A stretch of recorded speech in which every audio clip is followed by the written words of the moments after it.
Okay, and we are now live. This is our third week when it comes to the blockchain revolution. And we have some of the same people, but we also have a very special guest, Sherry Jones. But I'm going to start and let everybody introduce themselves, starting with Chris. So go ahead. Hey everyone, this is Chris. So yet another Metagame book club and another hangout that I'm present on. So welcome back.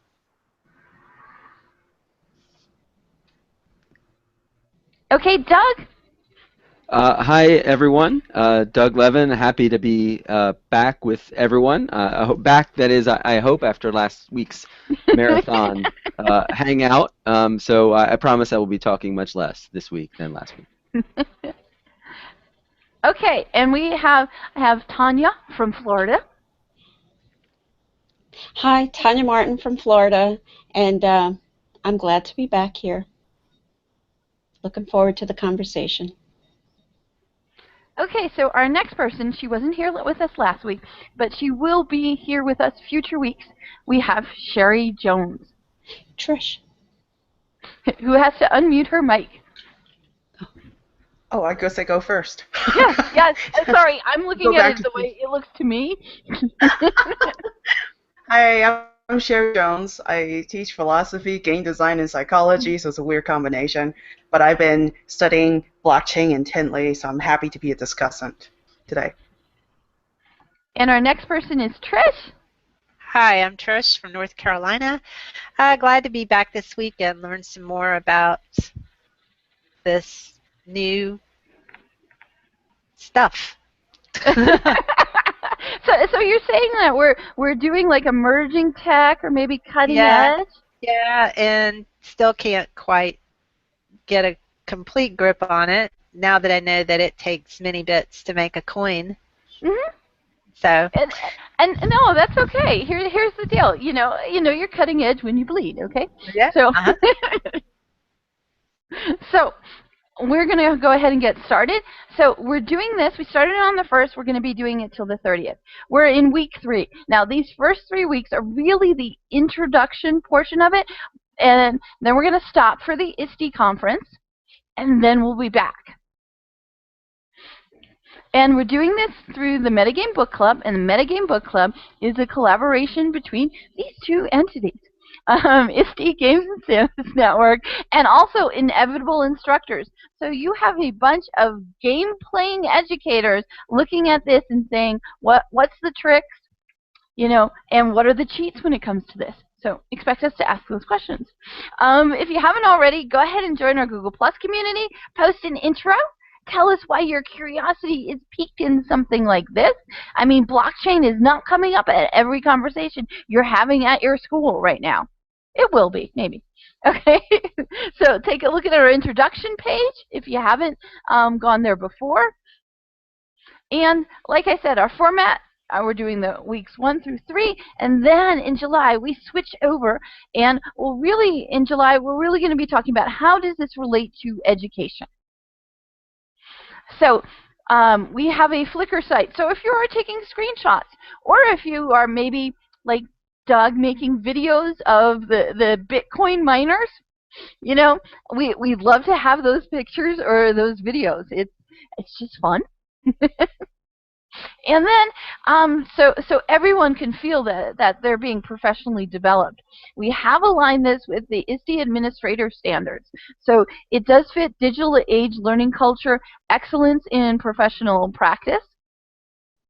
And we also looked over at the computer science educators nets and standards.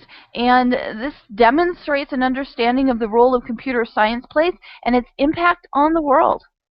So it's aligned with all these things. So now we're going to send it over to Doug, because Doug has a little bit of information to report to us. Right. So what I wanted to take the opportunity to talk about is something that's been pretty notable in the Bitcoin world, which is that Bitcoin is going to the moon. That is a phrase that you will hear quite commonly in the cryptocurrency world. It is a reference to the value of cryptocurrencies, in this case Bitcoin, climbing to almost impossible heights. And so when people are really excited about price movements and are very bullish about what the value of Bitcoin could be, they talk about it going to the moon. And in fact, over the weekend, Bitcoin reached a 2-year high in price. And so actually, Kay, I don't know if there's a way to, I'm sharing my screen to... Yep, it's up, and I put it up, so feel free to talk about it.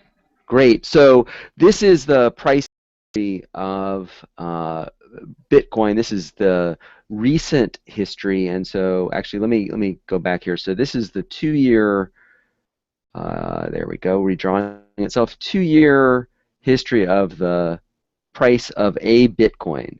And so really, you know, this about a year ago, we were really looking at prices that were in the mid 200s, and really since toward the end of the calendar year, it's been on a little bit of a slow and steady climb, gaining value against the dollar, and then very recently it has spiked and reached a new high.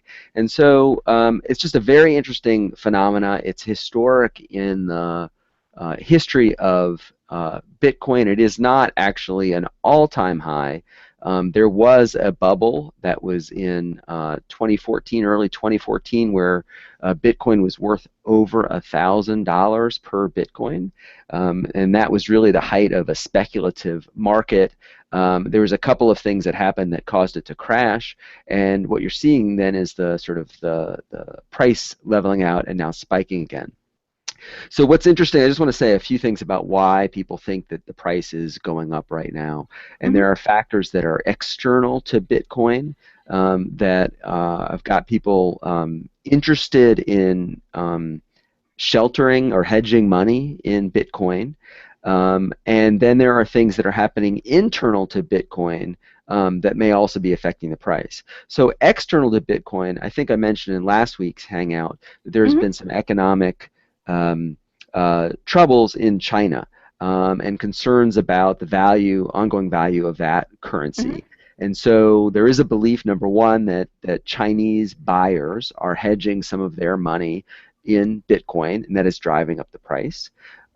Interestingly, because of what is being considered in the EU and the UK right now, with the UK considering whether or not to stay in the EU and drop the euro, it's created a lot of uncertainty in the UK and in across Europe. And so there's some belief that people are looking to shelter some of their money in Bitcoin because of that uncertainty.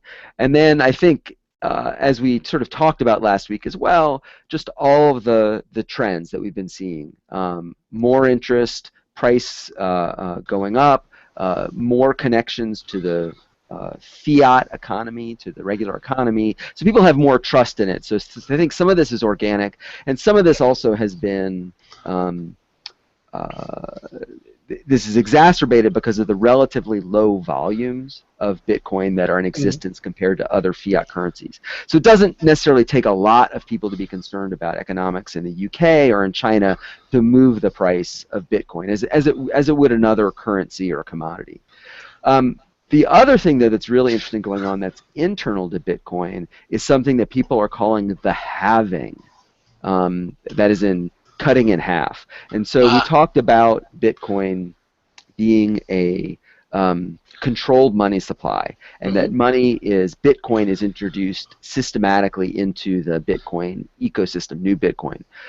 Well, every so often the reward for mining Bitcoin is cut in half as a mechanism to control the amount of new Bitcoin that comes into the economy and to make sure that no more than 21 million are ever minted.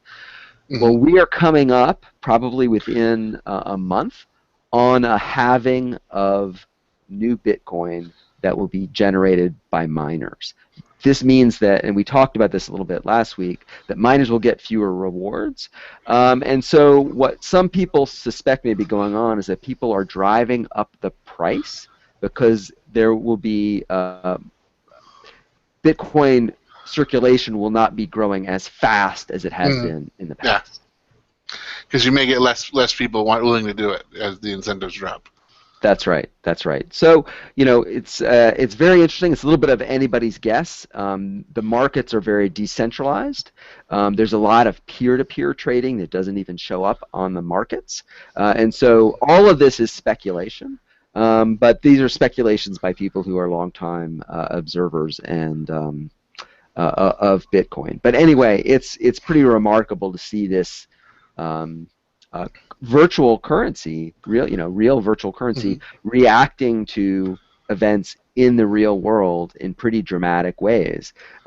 Just like Chris, you and Jerry were talking a couple weeks ago about how commodities function, and this is what you would expect to see. And it's exactly. Yep, exactly. It's there, and of course, some of us in the side channel we're dubbing it the book club bounce as well. So right, that's right. This is the blockchain revolution here. Exactly. It's from the blockchain revolution. It's that, or I was going to say it's from Grid buying all those wallets. So yeah, she's funding the wallets. That's right. So anyway, fascinating stuff going on. And in fact, folks like the Wall Street Journal and the mainstream media have started to cover this now because it is so remarkable. Yeah, it is. It is interesting as people and investors run for shelter and to try to protect it due to currency fluctuations and currency volatility. So I think it's definitely part of that because a lot of the instability that's going around. More so than our book club. I mean, we reached so many. I know, but I think that global politics might be another issue that's going on with monetary. Though, as we talked about, I mean, Bitcoin itself is very volatile. So yes. I mean, so people either have a lot of trust in this system or they're really concerned about their, where their money is right now. Well, exactly, and you hear that all the time. I mean, that's what's interesting about the Bitcoin and the discussion about the other cryptocurrencies that are out there, virtual currencies, is they're behaving exactly like how other people use other currencies. It used to be the dollar was the standard, then it was the euro, and then it's still the dollar and the euro fighting back and forth, back and forth, back and forth. And so, it's not uncommon for other countries to purchase other currency they feel is more stable. So, and it depends on your belief system, as we talked about. Is if you believe that Bitcoin will hold its value long enough for you to be able to exchange it out to the currency you want afterwards, then you'll keep using it. Absolutely. So we've been talking about Bitcoin an awful lot. So this week we're going to talk about the blockchain, which is really sort of that backbone to virtual currencies, to cryptocurrencies that are there. So what is blockchain? Well, first, it's a technology. One way to look at it is it's a bunch of algorithms. It's a way to encrypt your data and to keep data, whether it is proprietary information, whether it is a video, whether it is an image, whatever. It's a way to encrypt data that's there. The owner of the information, so the owner of the block, gives a private key to the desired party. So what happens is that as you're able to utilize the blockchain, you use the wallet or you use another interface to allow you to go ahead and access the blockchain so that you're getting a key that you're then giving to the other person in the transaction who you want to have access to the information. We talked about before about how the user, the owner of the blockchain, has the ability to provide a granular gating, if you will, on what information can be accessed by which user, and that key is what grants them that level of access, and it's a randomly generated key.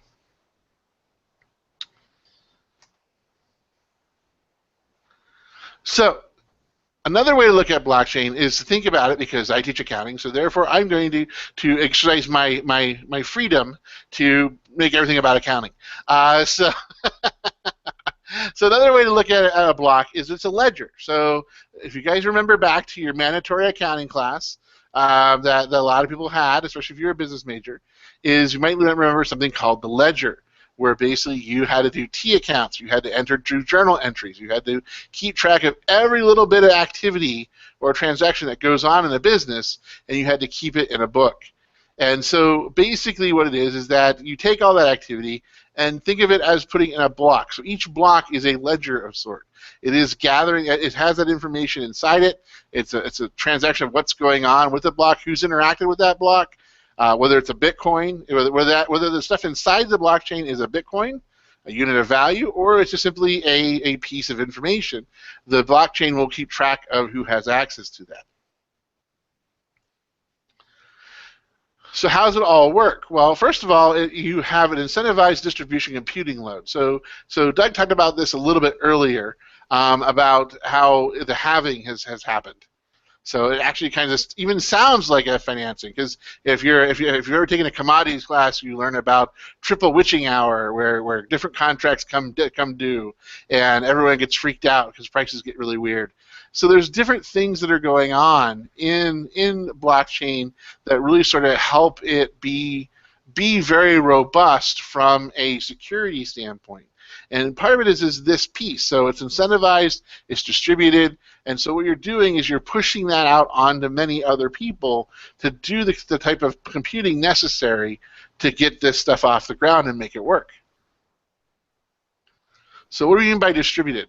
So it's a peer-to-peer computing model. So basically what happens is you agree, as Doug has shown, the little miners he has, basically you agree to run the software, the open source software code, use the little miners to go ahead and do the computing needed to run the blockchain. So that's what those little miners are doing. They're actually doing the computations, they're solving the algorithms, they're solving the problems, and they are contributing to building the network and maintaining the network.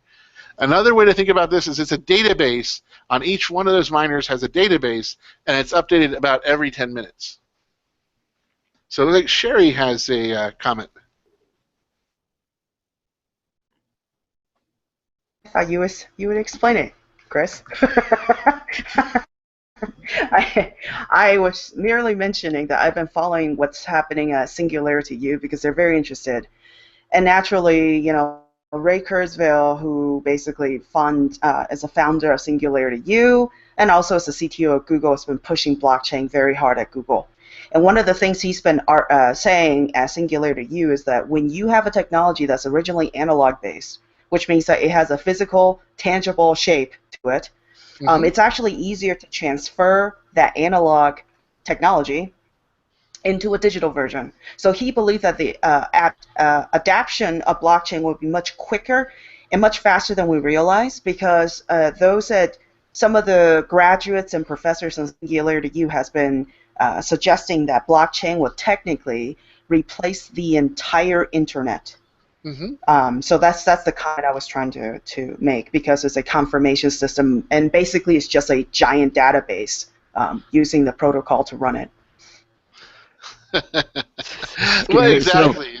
Go ahead. Right, scary thought. The accountants will rule the internet. Don't they already? I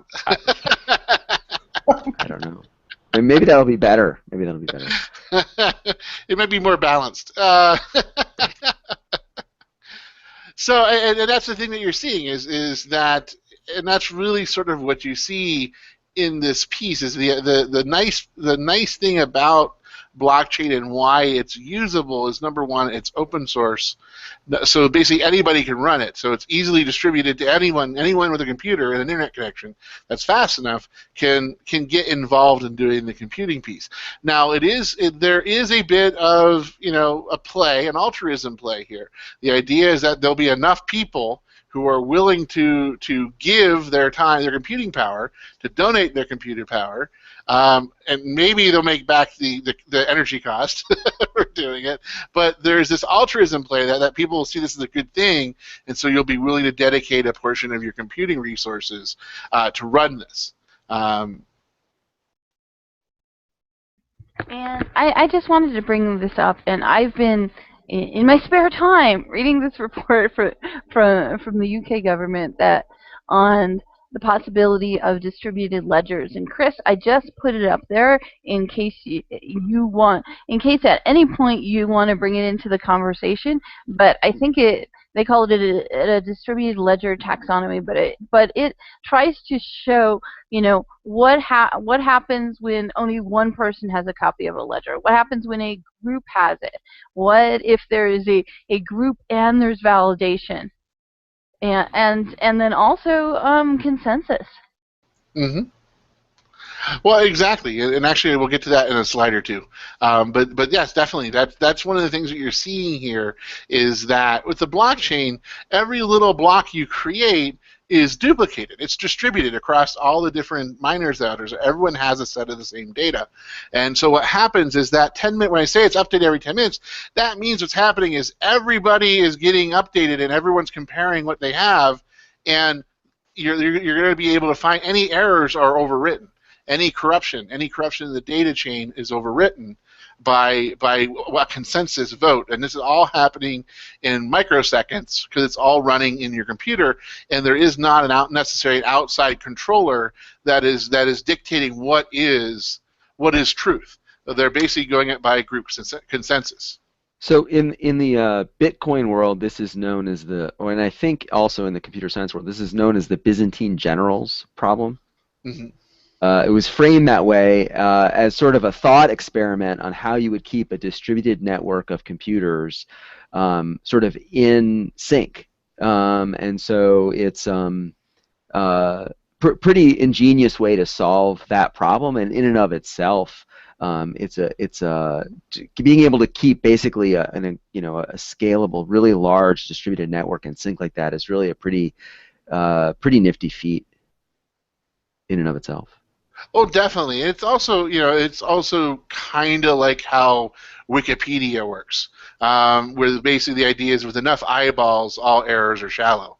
And so, I mean, the idea is yes, you can have people like Stephen Colbert go in there and mess around with Wikipedia articles, and eventually most of them will get cleaned up.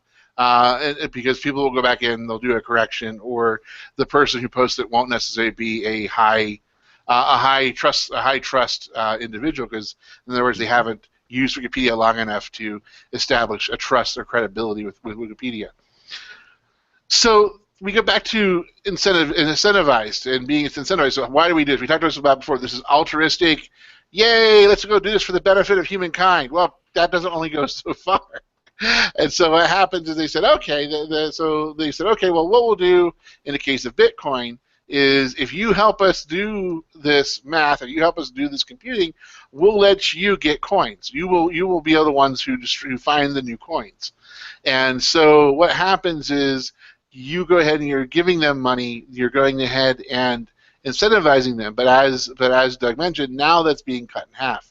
So the question is, when and what happens whenever the incentive no longer offsets the cost? And I think that's going to be something that's really going to be a test case for Bitcoin. Is where do you have to get? Where does that motivation level have to be? Is it something that'll just keep going and keep perpetuating itself from an intrinsic motivational source of people wanting to do good or believing in this technology or believing in Bitcoin and wanting to keep Bitcoin up and running and doing all this backbone work, or will people stop being involved in it and then go ahead and look to do something else? So it looks like Doug and Sherry have some comments about an interesting differentiation.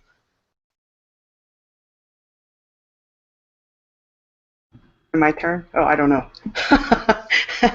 I was just typing notes for myself because I've been studying, and actually my team, because I have a little tiny indie game company where we're trying to make games, and now I'm harassing our developers to use blockchain to rebuild our games, which is driving them nuts, okay? Because no one has done it yet, and I am not interested, not that I'm not interested, but for our game purpose, I am not interested in just using Bitcoin to say, oh, if you play our game, we'll accept Bitcoin. That's not what I'm talking about. I am talking about being able to store user information, player information, avatar, everything related, and they can actually take that digital passport and go anywhere. So that's a whole other conversation. But according to the Institute of Blockchain Technology, they helped me wrap my head around the extreme speed that blockchain is currently developing. So Mhm. I understand it as the original, very original blockchain. When we talk about blockchain, blockchain is supposed to refer to the protocol that runs, all other things, and we think of a database or ledger, okay? And the first prototype, like Doug has explained last week, is Bitcoin. So Bitcoin is one of those successful prototypes based on blockchain technology.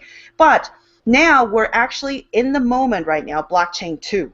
So blockchain 2, smart contracts, smart property, smart RLTs, which is, I'm kind of interested in that. And Chris also shared documents with us. I think in that UK government doc Yes, that you yep. shared with us today, they were talking about the possibility of connecting Internet of Things. Mhm. Yeah, that's the business term. There's an academic term right now, but I'm going to skip that. So the IoT connected to everything else. So that means right now I'm on my little Fitbit. I'll be honest with you, I have these stupid wearables, so I'm wearing all this stuff. I can imagine accessing my information. Yeah, see, so we're all, connected. This kind of stuff, I can do contracts, I can scan my phone in the airport. I mean, I can see all kinds of application with Mhm. blockchain too.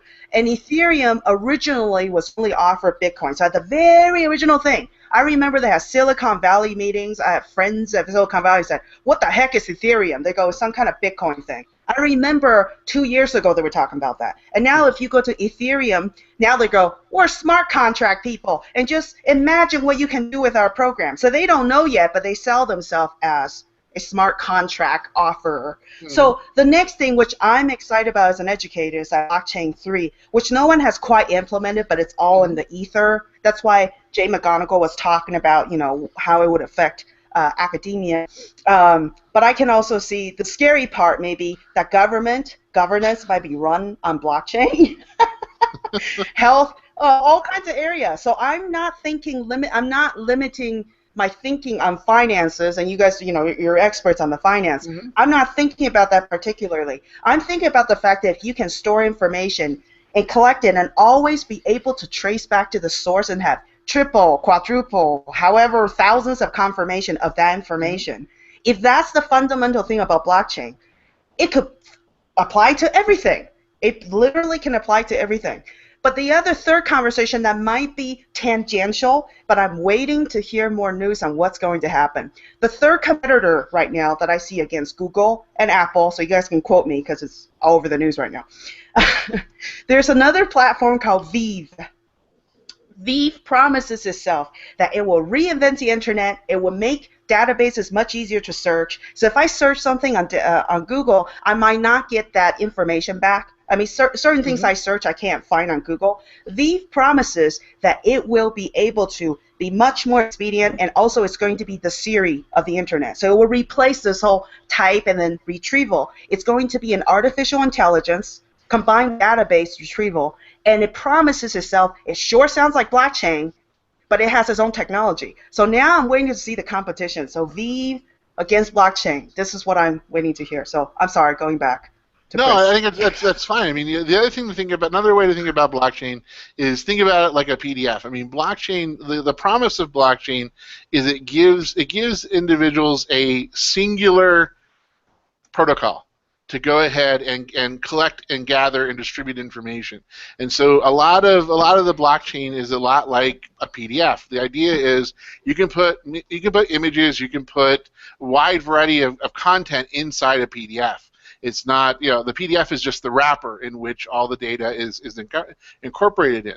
With the blockchain, it's very similar. So, it can be used for Bitcoin. Right now, we're seeing the most use is going to be in coinage and currency and virtual currency, but you're also starting to see other groups playing around with blockchain protocol, and they're using it to focus on data subsets. Because this is an interesting piece that a lot of people are looking at, is that instead of having a lot of different, one of the promises of blockchain is that if it becomes a viable solution, it could actually replace all legacy systems. And that way we could all be using the same system. You'd be building in APIs into one simple system. Now, again, you're going to have multiple different flavors of blockchain is probably what you're going to start seeing. But there is going to be, the inherent piece will look very similar. Again, and this is all part of the hype and the promotion of what's going on with blockchain and why blockchain might be a good piece and why it's the thing to get involved in. And so that's really sort of what you're seeing, the excitement that's really coming around the blockchain, that a lot of people in cybersecurity, a lot of people in technology, they're not necessarily interested in the Bitcoin side of things. They're actually interested in this blockchain thing. Let me look at this technology and how it might simplify or reduce costs or make it easier for us to migrate data back and forth. And so that's what you're starting to see a bit more for the blockchain as people move forward. Now, the challenge everyone's facing right now is trust. Is how do you establish trust? And we kind of talked about this a little bit already. So the first thing is of course, who do you trust to tally all of the Oscar votes? Anyone? Deloitte and Touche. Deloitte and Touche, Ernst & Young. Who might you trust to judge a salsa contest?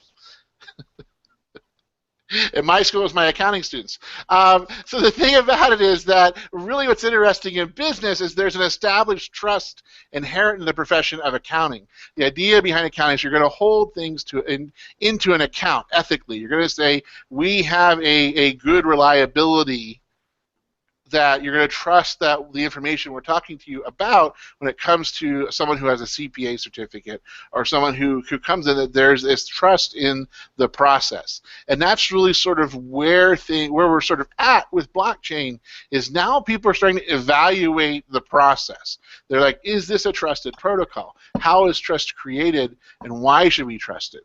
So the argument for trusting blockchain is that it's permissionless. And what this means is that you can't access the information unless you have the key, unless the owner gives you the key. So what it is that you don't know who you're helping whenever you're mining. I mean, I'm pretty sure, Doug, you don't know who your little miners are mining or solving problems for. And also, you also don't know who's helping you. And so the idea is it's just running. It's this nice little black box. There is transparency. For instance, you can see, if you have the right API, the volume, the amount of Bitcoin that occurred in the transaction. But there's no other identifying information that says, where did the money go, where did it come from, what happened with it. It just shows that transaction happened. So this is what we mean by it's permissionless. So therefore, there's no value for anyone to really sort of try to hack the information, because you really don't get anything out of it. I mean, you really don't know what you're going to get. There's no way to target that information. So it's a nice way to sort of safety in numbers, or the shell. If you think about all the wonderful 2024 or the other Save the President type movies where they put this president in the shell game and they move the cars all around. Basically, that's what's going on in the blocks. You see the block, but you don't necessarily know what's going on there. And the idea is sort of what Kay touched on earlier, was trust via mass collaboration and encryption. This is from Nick Szabo's the God protocols. And the idea is that you trust the system, you trust the process, and then what happens is you see everything is encrypted, and so that way it's all passing through this distributed network. And the idea is because you have those updates occurring, and then because you have all these things that are going on, you really have a lot of redundancy built in, because you have all these copies of the same information running on all these different miners. And so if one unit gets corrupted, someone hacks it, someone tries to mess with it, it then self-corrects. It goes ahead and looks at what we need to do to fix that information. So we're going to go ahead and move into the next part, which is what blockchain isn't. So blockchain is not a virtual currency. It's associated with virtual currencies, but it is not a virtual currency. Oh yes, and Sherry's talking about a vision of blockchain 3.0 is one device or wallet to access all of your passwords. Exactly. It's a one-stop shop. The idea is that you would be able to have a true singularity type of informational stream where which is really cool. The idea is then everyone just builds off of that one common piece. And then, as opposed to going, okay, well, you have to use this operating system, or you have to, this is a SQL database, and now you've got to go ahead and you've got to start dealing with lots of middleware. And that's really sort of the value of this blockchain, is that you can actually get rid of a lot of that legacy software and a lot of those legacy middlewares that convert an older database into language that a newer database and vice versa can understand. Anybody in education, how many of you have really loved when your student information system gets migrated over to a new product? Or whenever your financial services gets migrated over to a new product. And so that's a thing that you have to that blockchain might solve. Is the idea is that all devices will speak the same language to each other and access the same flow of information, as opposed to having these desperate different types of databases that use all types of archaic languages. That it's great that if you're an older programmer and you know all those old languages, it's great because you can get a decent lifestyle out of doing legacy work. Because no one else knows the code. But the thing is the idea is, from a company standpoint, that's a big risk you have, because that's data that you could use, and that's historical data that you typically don't have access to. And that's really the end result of this, is that with a legacy system, a lot of times you can't access that data to help inform future decisions. So blockchain really offers that interesting possible solution. So the other thing about blockchain, it's not a silver bullet. It's not going to be one size fits all. The reality is there'll be blockchains. There'll be different types and flavors of it. But however, the overall protocol is promising, but everyone's still trying to figure out what it is.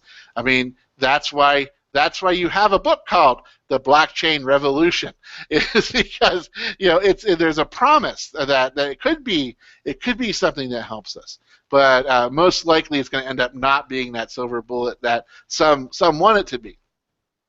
The other thing about blockchain, it's not a mature technology. It is still new.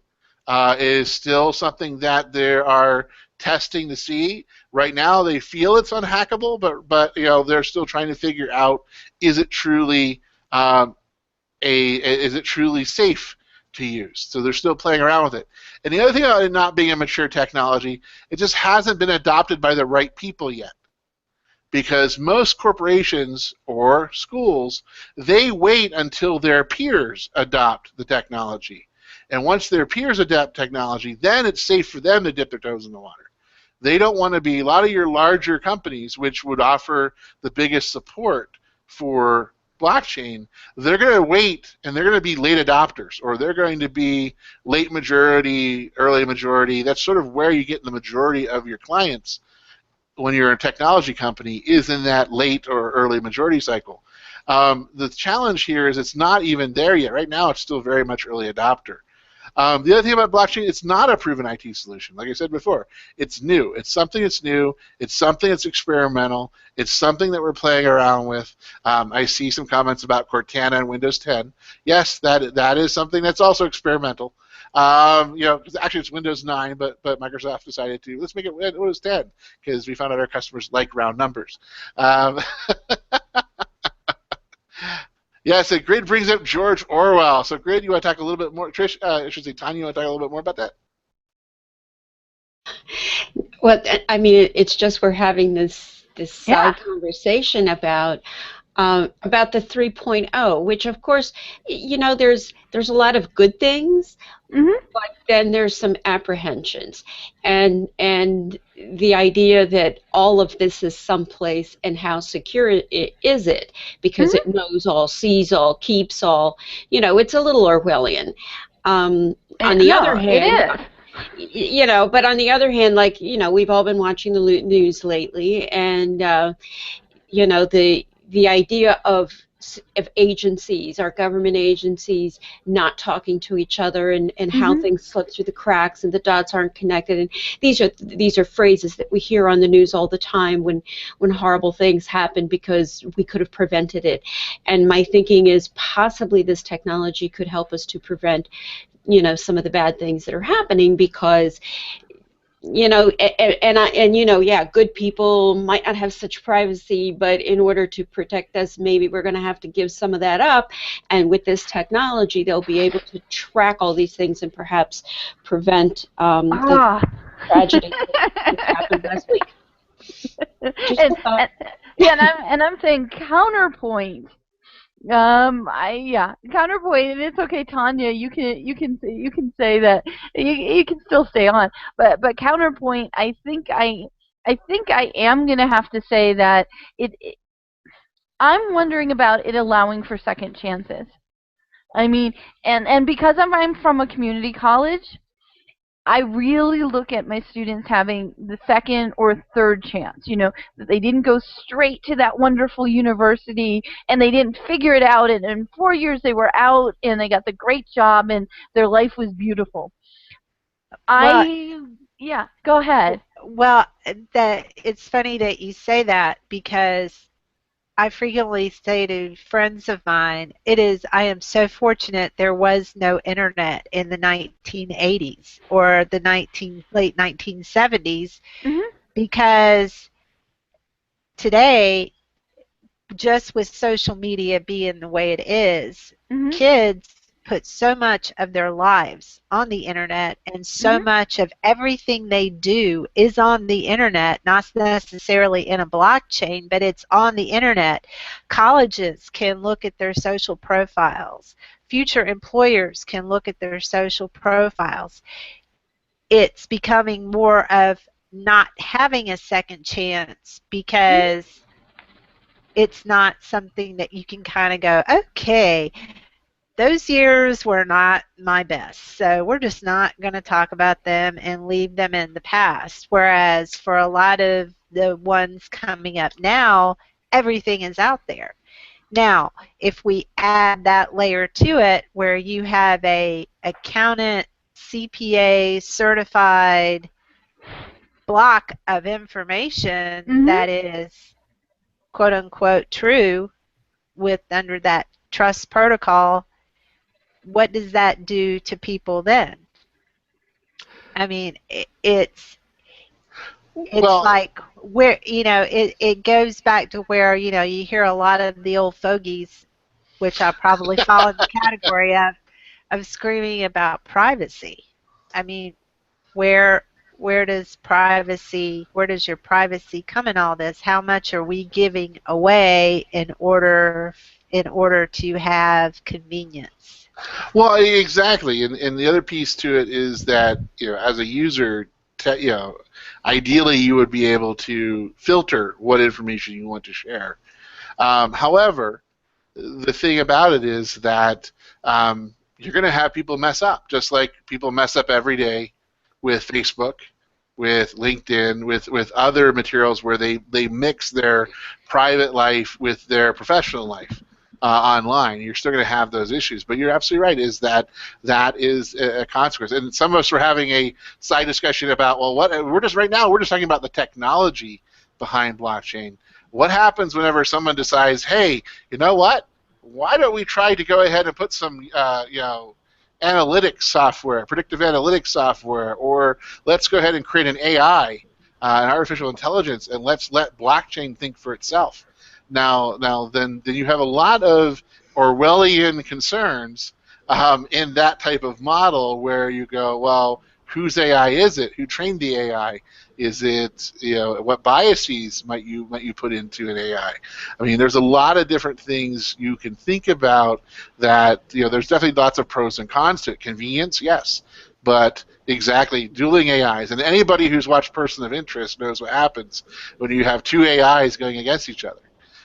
So it's kind of interesting to see what's there. But yeah, I mean, there's lots of discussions about privacy, about impact that's there, and especially one of those things that you know, Kay brought up is second chances. You know, what would be the process? You know, would there be a second chance API that you know, once you hit a certain age, every 10 years, you know, you get to run your own, you know, your own purge. You get to purge certain events off of your record. I mean, those are pieces that is a concern for a lot of consumer rights groups. is when you're collecting all this data, and the dangerous thing that a lot of groups see out of this is this is passive data collection. This isn't really invasive data collection. This is just passive collection. So this is just tracking what clicks you do. And by the way, the internet already does this. The internet is a database. It's just we're not necessarily that efficient yet with how to tap that resource. But we're getting there, because if you look at all the market research, all the market analytics, all the stuff that's going down, you're starting to see that people are realizing that wow, if we just treat the internet like it's a big database and we can just dump all that information into a very large data pile, and we can then just go ahead and do a lot of big analytics and parses through that data, we can pull out some really cool information.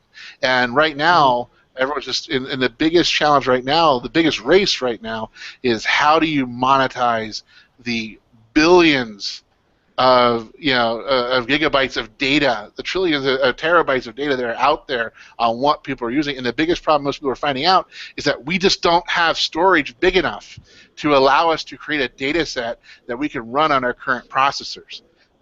That's why there's a whole field of supercomputing that people are really focusing on, is how do we build supercomputers to be able to harness and use this data. So, Chris, adding on to what you're saying there, and I was just thinking about we have to think about negative as well, because, we're no dummies. I mean, when some new product comes along, if you're not thinking about problems, as a philosopher, I kind of have to think about ethical concerns of something, right? One of the things we talk about, and we had our side conversation, is that we know currently EU has forced Google to erase user information upon request. So someone can say, hey, Google, I don't want my information tracked. Google has to comply and erase the information. But if Google is rebuilt using blockchain, well, what does that mean? Does that mean that they can't erase anything? Or does that mean that Google go, well, we'll just put another encryption? Maybe it wouldn't be 2-factor, maybe 10 factors. Who knows, right? On that information to block people from accessing it. I don't know what that looks like. So I don't think it's completely going to be this fatalistic thing, which is no one has second chances. There might be other kind of security measures that people have to put in. The other thing regarding I'm going to be pessimistic as well on this, because I kind of have to discuss, which is this whole drive about badging, because I heard conversation. Obviously, McGonagall was talking about this, about badging and blockchain and the future of this connection. The thing is, from an ethical standpoint, and you guys can jump in and add what you think of it, because that video generated a lot of debates. One thing is, okay, so badges is a way to demonstrate your skill set. So when you apply for a job, right, you go, here are my badges, awesome, here are my skills. But I think that's also a way for you to eliminate candidates, which means talking about community college students, right? That the lack of their badges means one way is they can just look at information, let's say if it stays on a blockchain or something. That's one way for you to easily eliminate people, which means, again, it's not even second chances, it's just a process of elimination. So imagine that LinkedIn, and wasn't LinkedIn, who purchased who here? Microsoft purchased LinkedIn. Thank you. We just saw the news and go, what, they got bought again? So Microsoft, we heard lots of information about them trying to be in the education game, and they're involved in Minecraft and stuff. So I think that they're trying to prepare themselves to do the LinkedIn plus blockchain plus Microsoft plus whatever, as a big educational framework. But I'm thinking to myself, isn't that going to create some injustices? Because this badging thing, one is the candidate say, here are my skills. But still, if it's just badging without blockchain, the candidate could say, here are the badges I want to show you, right? But with blockchain, everything is shown depending on the delivery system.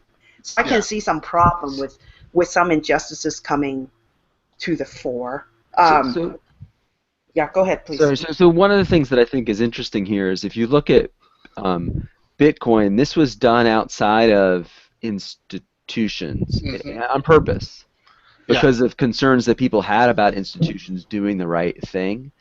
Our conversation here about blockchain applications has kind of turned a little bit, and we're talking about institutional applications, right? And now we're talking about how these might be counter to individual interests. Right. So I think as people are wrapping their heads around this is a really difficult issue, and I've participated in some of the conversations, for instance, about badging, exactly this. And so the question is this a system built for the learner and the individual, where they're in charge and they're empowered, and the institution is only a player in the system? Or is this an institutional system which is just a sort of an easier and more efficient way to manage credentialing, right? And maybe to screen, right? So you could use it for admissions or what have you. So so I think what's interesting to think about as well is where is there enough collective concern about a need, sort of a collective need that's not being fulfilled, where people don't have trust in the institutions or organizations and would like to get some of that control back, maybe because they're concerned about privacy and the long-term use of these data. Where they will be then willing, Chris, like you said, to run their own networks, their own machines, devote their own electricity to keep something up, to keep those sort of Orwellian. Well, exactly. Is your motivation does the motivation eventually become the motivation for you to donate computing power? Is so that way your data doesn't become a part of a market data dump. So you don't get targeted advertising, you don't get targeted marketing, because if you don't support it, then somebody will, and they will want to monetize it. So if a corporation does it, they want to monetize it. Well, and just like Sherry was talking about managing identities in virtual worlds, I mean, there's a lot of conversation in blockchain about managing privacy. Right? Yep. And your personal information is encrypted and stored in the blockchain, but you only reveal what you want to reveal, to an individual at the time and at that moment, and nothing more, nothing less. Interesting idea. Interesting idea. Yeah, no, lots of cool stuff. Well, we're starting to wind down, so let's go ahead and turn it back over to Kay to talk about the hype cycle. We've sort of jumped into consider this your July teaser, everyone. So now we're going to go ahead and our past couple minutes of conversation. Now we're going to move into the hype cycle. Okay, I'm just going to pull this up really quick. Just so you know, when it comes to LinkedIn being bought out, they are currently working with Arizona State University, the Colorado Community College System, and some other organizations. The Markle Foundation is trying to develop badging for LinkedIn. So that's just another interesting twist to it all. But I'm going to come over here to something that a lot of us who are in games and simulations and virtual worlds know, and it's called the Gartner hype cycle. And this is actually from a consulting group that looks at emerging technologies and where they think they're going to be. And please go to their site, learn more about it. This is totally based on what they have done. But the reason why we know this so well is if you're in virtual worlds like Second Life, if you're looking at emerging technology, this hits you. This goes ahead and this hits you a lot. And here's a shot of what we're talking about. Okay, for the Gartner hype cycle, you see the curve and how it goes, and hopefully it's being shown well enough that you can see it, like on the rise, brain-computer interface. Oh, moving up there, smart robots, IoT, Internet of Things platforms, neuro-business, of course, software-defined security, micro data centers, and then you see the peak. At the peak right now is advanced analytics with self-service delivery, autonomous vehicles. I mean, we are hearing about that all the time. We're hearing the cars are going to drive themselves, right? Internet of Things, everybody's using that term. Speech-to-speech translation, machine learning, wearables, it's coming down a little bit, and go to the next slide. Ooh, there is cryptocurrency, okay? And that's the closest we have to the blockchain on this cycle now. But that's where it is. Consumer 3D printing's moving down, hybrid cloud computing's moving down, augmented reality, and like I said. Wait. So cryptocurrencies have peaked? Yeah. Now, This is not my evaluation. Wow. This is a business who advises companies, other companies, to put it on. Yeah. Right, but it's just the hype cycle kind of says everyone's talking about it, da da da. Yep. Then it dips down into that trough of disillusionment, and then eventually, when it's at the peak of the hype cycle, that's kind of when the geeks are doing it. Yeah. You know, that's real. I mean, and I don't even know why they call it a cycle. It's more like a wave, but they do call it a cycle. But it is kind of like it's in the news, and it's a high geek factor. It's the new thing, and then it's like that's old stuff. And then when it goes over to the right to the slope of enlightenment and plateau of productivity, it's sort of everybody's doing it. It's part of life. Yeah, I mean, not a big deal. Yeah, the way the hype cycle works is that what this actually shows is not that it's past technology. It's just that it's not the new thing. And that's really sort of what Gartner is looking at is when you're peaking, when you're reaching the top up here. What that means is that means that the hype machine's in full gear, and what this means is that cryptocurrencies, people are now starting to move on to the next best thing. And what happens is this is where everyone's talking them up. This is why we got a book called The Blockchain Revolution. Is because it's here. You know, it's something of interest. It was up there. So now what's going on? Yeah, there it is. So now what's happening is as we're investigating this new silver bullet, guess what we're finding? Well, it's not as great as we thought it was going to be. And, oh, there's this problem. We got to solve this problem. We got to solve that problem. Okay, well, now we got to test this. Now we got to test that. And so what happens is this peak area is like the thing that's going to cure cancer, the thing that's going to change our lives. We're all going to live for 1,000 years. That's basically what the peak area is. And then as it drops down, this is actually realistic expectations taking hold and yanking it down back to earth. And then what happens is once you hit the slope of enlightenment, goes, okay, now we've got this technology, now we've got this item. This is where people actually find uses for it. And this is where we start getting to the point underneath this slope of enlightenment and the plateau of productivity. This is where we're actually the plateau of productivity is when you're actually using it in the office, when you're actually using it. The mainstream is using that product. So what we're going through now is we're going through exactly what we've been talking about with cryptocurrencies and the blockchain. Everyone's now starting to evaluate. It's been realized. It's there. Now we're going to evaluate the technology. We're going to figure out what it does and doesn't do as it travels down into the disillusionment portion, because it was like, oh God, remember when we thought this was going to solve everything? Wow, were we wrong? Or hey, we figured something out to use it. And then it slowly moves itself along where it becomes useful for everybody. And so that's all this cycle shows. It's not that it's old technology or whatever. It's just that cryptocurrency is not as cool as neuro business.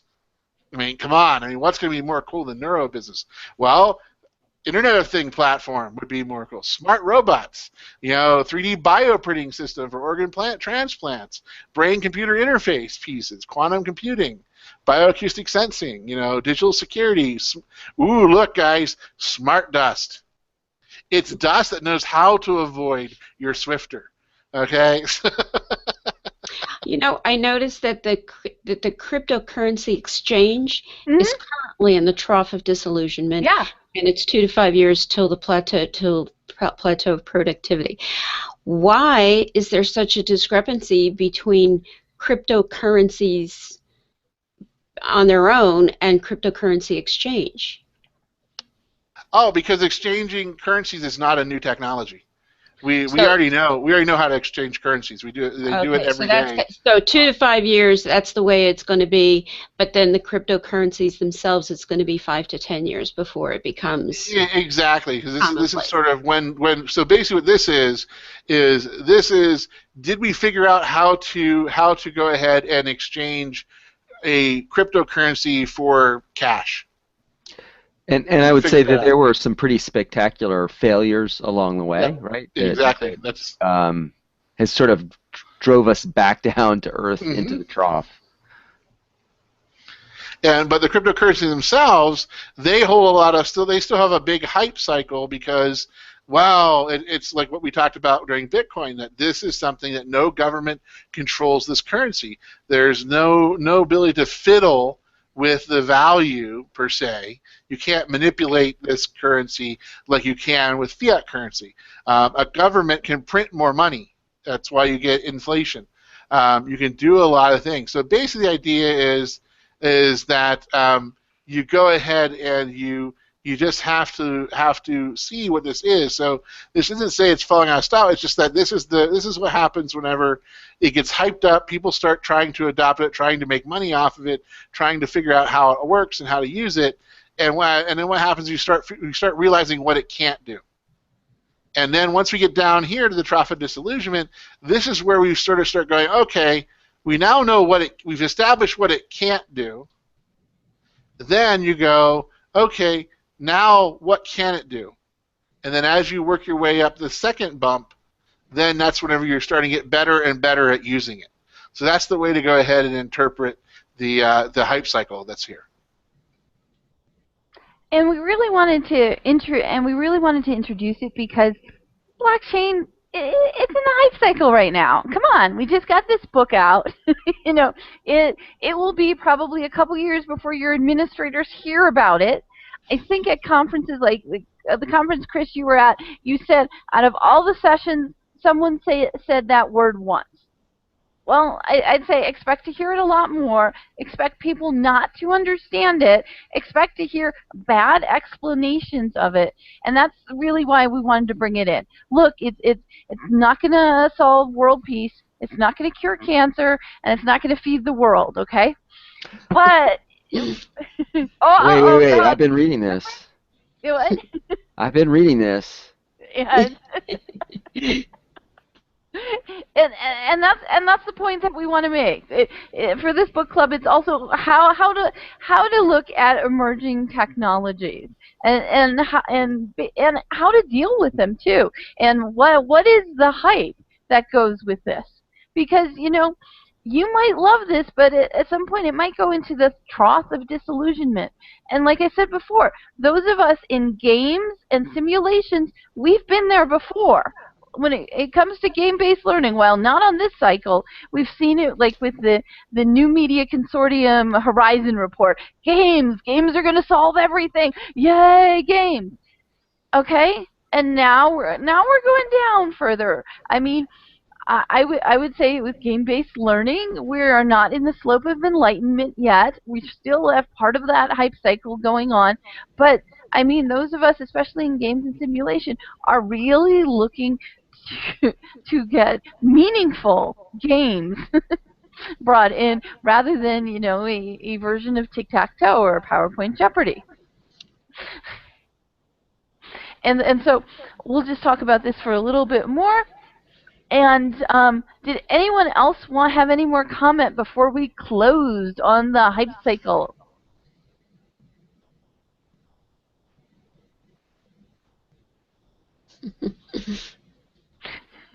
No? And that's okay. I could add. I can add. Yes, please. I understand how important that it is, the hype cycle is to the conversation, but I don't take it from my position, but the Singularity youth that looks down on the hype cycle. They don't believe in the hype cycle. So just a contrarian position from them. They have their different theory. They go, that's not a nice that is an interesting position. I know. I'm like, really? A technology company doesn't believe in the hype cycle? Wow. You know, that's shocking. Okay, so we're gonna. Right. Yes, Doug. I said to the moon. Yeah, it's all to the moon. It only goes one way up. And obviously for Bitcoin it was the book club effect. So we're going to go ahead and close now, and thank you everybody for watching. We're on week 3, and go to the Google Plus site. We have some additional readings, some videos, and some things like that for you. And our next hangout, we're taking a break. You're going to get the ISTE conference off. You are also going to get July 4th off, and we're not going to be back until July 6th. Okay, if you are tweeting about any of these, go ahead and use these hashtags. And people seem to like this. And here's our format. We'll be back in July. And we wanted to tell you, if you are going to the ISTE conference, here's where we'll be talking about blockchain, okay? We have a table at the Computer Science Fire Hose, okay? This is Saturday. You can stop by at any time. We'll talk blockchain with you. We'll have the book. You can argue about the singularity and tell us you don't believe in the hype cycle. No problem. And then the other thing, you know that guy who brought us Bitcoin? Well, he's going to be at our playground on Tuesday. And we're going to him a half an hour. So I don't know how he'll do it, because when he's been with us, and especially with this group, we always seem to take longer than a half hour. But he has a half hour. We're going to be there. Come and, talk to him, hear about it from there. Ask questions, debate, come up with a totally different theory about why it's wrong. If you need any help on why it's wrong, I'm sure Trisha's daughter, the debater, can help you with that. And so that's where we're closing. So we hope to see you back in July. And we hope if you're coming to ISTE that you will come and talk with us. Bye, everybody. Bye. Bye.